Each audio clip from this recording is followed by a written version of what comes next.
আপনার কাছে দারুণ একটা স্টার্টআপ আইডিয়া আছে, এটা মাল্টি-বিলিয়ন ডলারের স্টার্টআপ আইডিয়া। এমনও হতে পারে খুবই অল্প ফান্ডিং নিয়ে আপনি এই স্টার্টআপকে ট্রিলিয়ন ডলারের বিজনেসে কনভার্ট করতে পারেন। আবার এমনও হতে পারে মিলিয়নস অফ ডলার স্পেন্ড করার পর আপনি বুঝতে পারলেন this startup idea is never going to work in the real world. তার মানে কোন স্টার্টআপটা আর্লি এজে ফেল করবে, কোন স্টার্টআপটা অনেক ভালো করবে, কোনটার পিছনে আপনি অর্থ, সময় আর এনার্জি ব্যয় করবেন, সেটা খুবই আর্লি স্টেজে চিনতে পারা is one of the core fundamental skill of a founder. আজকে আমি যে বইটা নিয়ে কথা বলছি, this book is called 0 to 1। এই বইটাতে পিটার থেইল নামে একজন ভদ্রলোক শেয়ার করেছেন how to identify the successful startup, what to do and what to not if you want to build a successful startup. To add some of the reference example, in 2011 June 28, Google publicly announced করে তারা Google Plus নামে ফেসবুকের একটা alternative social platform start করবে। But in reality $500 million burn করার পর তারা আসলে বুঝতে পারে Google plus is never going to see success. But একই টাইম লাইনে আপনি যদি ইনস্টাগ্রামের গ্রোথ দেখেন, মাত্র $7 million ইনভেস্ট করে এটা $1 billion সোল্ড আউট হয় to facebook.com, currently known as Meta. আবার দ্য সেম টাইম উই ওয়ার্কের মতো কোম্পানি $47 billion ভ্যালুয়েশন থেকে একদম নিচে ব্যাংক্রাপসি ফাইল করে। আবার যদি এয়ারবিএনবির গ্রোথের কথা চিন্তা করেন, it was started with 3 founder but now a multibillion dollar company and operating all over the world. তো এই সাকসেস এবং ফেইলিয়ার, এই স্টোরিজগুলা যদি হান্ড্রেডস অফ স্টার্টআপের জন্য আপনি অ্যানালাইসিস করেন, রিসার্চ করেন, you will find a pattern. আর এই প্যাটার্নগুলো সামারাইজ করে পিটার থেইল তার 0 to 1 বুকে শেয়ার করেছেন the secrets of building successful startups. তো আপনি যদি এখনো পিটার থেইলকে না চিনে থাকেন, I will give a short introduction about Peter Thiel. Peter Thiel is one of the core founding member of PayPal. He is also an investor on Facebook, SpaceX, and many other known companies in the modern world. And in modern world, wherever you see any defense intelligence, Palantir is a company, and behind that, Peter Thiel is a name. আমি এই video ডিসক্রিপশনে who is Peter Thiel নামে একটা section add করে দিব, so that you can also get more information about the writer of this book, and I will also tell why you should actually consider his advices in this book. তো Peter Thiel বলে যে successful startup found করতে গেলে you need some secrets. You need some recipe যেটা consciously বা subconsciously follow করে আসলে ওয়ার্ল্ডের সাকসেসফুল স্টার্টআপগুলো নিজেদেরকে গ্রো করে। নাও in this video I'll be sharing the top advices from this book, and definitely this book is very close to my heart and I am recommending you to buy this book. Now if you want to buy this book, there is a link in the description. You can check that out and get that book, start reading and share your insights in the comment below. 0 to 1 বইয়ে একটা framework suggest করা হয়, যেই ফ্রেমওয়ার্কে বলা হয় আসলে next Facebook বা next Google বা নেক্সট মাইক্রোসফট এত হিউজ স্কেলের কোম্পানি আসলে দাঁড় হবে এমন একটা আইডিয়ার উপর, যে আইডিয়াতে আসলে ম্যাক্সিমাম অফ দ্য মানুষ ইন 2025 অ্যাগ্রি করবে না। তিনি এটাও বলেন যে বড় কোম্পানিগুলো ফেসবুক ক্লোন বানিয়ে কেউ মার্ক জাকারবার্গ হতে পারবে না, আবার কেউ মাইক্রোসফটকে ক্লোন বানিয়ে বিল গেটস হওয়ার চান্স খুবই কম। তো ফিউচার জেনারেশনের বড় কোম্পানিগুলো স্টাবলিশ হবে এমন কোনো আইডিয়ার উপরেই যেগুলোতে কারেন্ট লিভিং ওয়ার্ল্ডের মানুষ অ্যাগ্রি করবে না। Like you say for example ChatGPT. আজকে থেকে 5 বছর আগেও কেউ যদি আমাদের বলতো software engineering can be totally automated by using ChatGPT and other tools, এটা কিন্তু আসলে আমরা একদমই ডিসকার্ড করে দিতাম।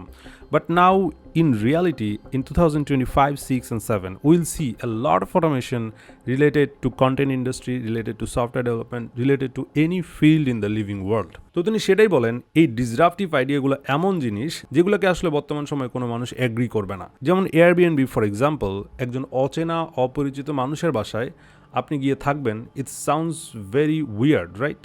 But in 2025, if you see the statistics of Airbnb, the number of guests and the number of hosting houses are increasing day by day. এই থিওরিটাকেই আরেকটু যদি ব্যাক করা যায়, if someone said to you in the 90s, you will buy books from internet, that was quite crazy, right?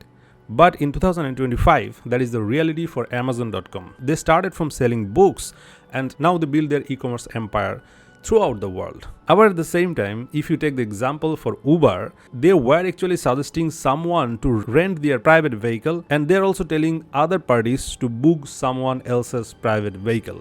Now you see Uber in different names operating almost every parts of the world. If not, at least there will be some subsidiary in the countries who are actually cloning Uber ecosystem.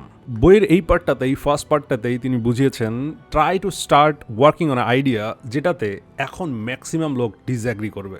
If maximum people disagree on the same, that means you are on the right track and your business idea can be billion-dollar startup in the next few years, or in contrast, it can fail after burning millions of dollars like Google+. Now the question is, how do we avoid the trap of being failure after burning millions of dollars? এখানে Peter Thiel আরও add করেন, competition is for losers.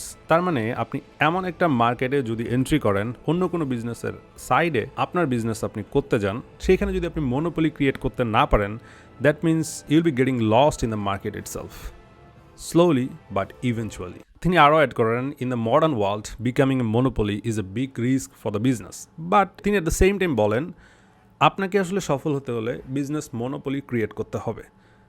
এখন কথা হলো, আপনি monopoly হয়েও কিভাবে monopoly না হওয়ার ব্যাপারটা এনশিওর করবেন। তো কথা হচ্ছে, এখন এরকম বড় কোম্পানিগুলো কিভাবে আসলে মনোপলি অ্যাচিভ করে অ্যান্ড কিভাবে তারা government authorities, compliances and local and international business লগুলোকে ফাঁকি দিয়ে এই মনোপলিটাকে অ্যাক্টিভ রাখে, আপনাকে ওইটাও শিখতে হবে। Now the monopoly is good for making profit for your business, but it's treated bad and unethical from the governance side. তো এই ব্যাপারটা বোঝাতে তিনি গুগল, ফেসবুক, অ্যাপল এই ধরনের কোম্পানির এক্সাম্পল দিতে গিয়ে গুগলের ক্ষেত্রে বলেন যে গুগলকে যখন প্রশ্ন করা হয় তোমাদের সার্চ ইঞ্জিনের টোটাল মার্কেট সাইজ কত, তারা বলে এটা হচ্ছে $250 বিলিয়ন মতো মার্কেট।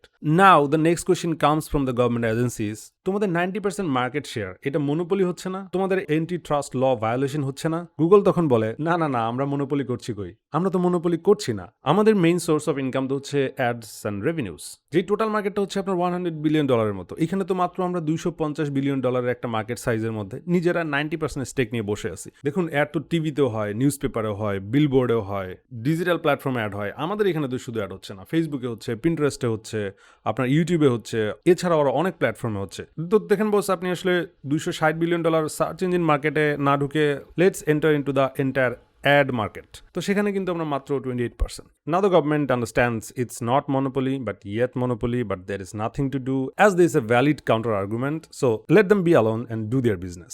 এই এক্সাম্পলটা দেওয়ার পর আসলে 0 to 1 এই বইটার মানে যে গুড়ো তত্ত্ব, নিগুড় তত্ত্ব, সেটা নিয়ে তিনি কিছুক্ষণ কথাবার্তা বলেন। সেখানে বলা হয়, if there is a restaurant and just beside that same restaurant if you open up a new restaurant of the same category, it becomes cloning, going from 1 to 2 to 3. But if it's a new idea, like the search engine itself for Google, like Uber, they're completely new idea, non-existent business idea from inception to reality, then it becomes 0 to 1. এমন business আসলে আপনার choose করা উচিত যেটার 0 to 1 যাওয়ার সম্ভাবনা আছে, যেটাতে হিউজ মার্কেট, বড় মার্কেটের সাথে চিন্তা করতে গেলে you are actually being part of the business, but once you go to the extreme niche, then it has a chance to create its own monopoly, like Google, like Amazon, like Facebook. তো অন্য সব business clone না করে তিনি suggest করেন, try to find out unpopular opinion, যেখানে most of the মানুষ agree করে না। Try to give 10x better solution, narrow down your focus extremely on a specific niche. যেমন ই-কমার্স ওয়েবসাইট খুলবেন বাংলাদেশে, it sounds very cloning idea, right? But if you open up ecommerce only for nursery, if you open up e-commerce only for university student, if you open up some e-commerce for specific needs like agro industry, like all tools and vehicles needed for Idbhata, then it becomes a specific niche. And if you serve better in this specific niche, then you have the chance of building business after that in other areas of the domain as well. যেটা আসলে Amazon করেছে, প্রথম বইয়ের ই-কমার্সে entry করে তারপর তারা কিন্তু আস্তে আস্তে নিজেদেরকে এক্সপান্ড করে অন্যান্য এরিয়াতে গিয়েছে। অ্যান্ড নাও টোটালি ডিসকানেক্টেড একটা market like cloud platform AWS cloud, তারা কিন্তু ক্লাউড মার্কেটে one of the major market share নিয়ে রেখেছে। Now this book is very close to my heart, that's why I wanted to share literally line by line of this book, but I don't want to kill your interest, rather I will suggest you to buy this book and read 0 to 1 to build your next successful startup. And I'm also building some of the tools to help your startup from going 0 to 1. If you need any help for building softwares, automating via AI workflows, and hosting your solutions to the cloud platforms, you can reach out to me as well. To do that, all you need to do is check out the link. And if you want to know how to make softwares, how to make automations and AI solutions, Pocket School is always there for you. Thank you everyone for watching this video. Let's wait for the next one. Till then, Allah Hafiz. Bye bye.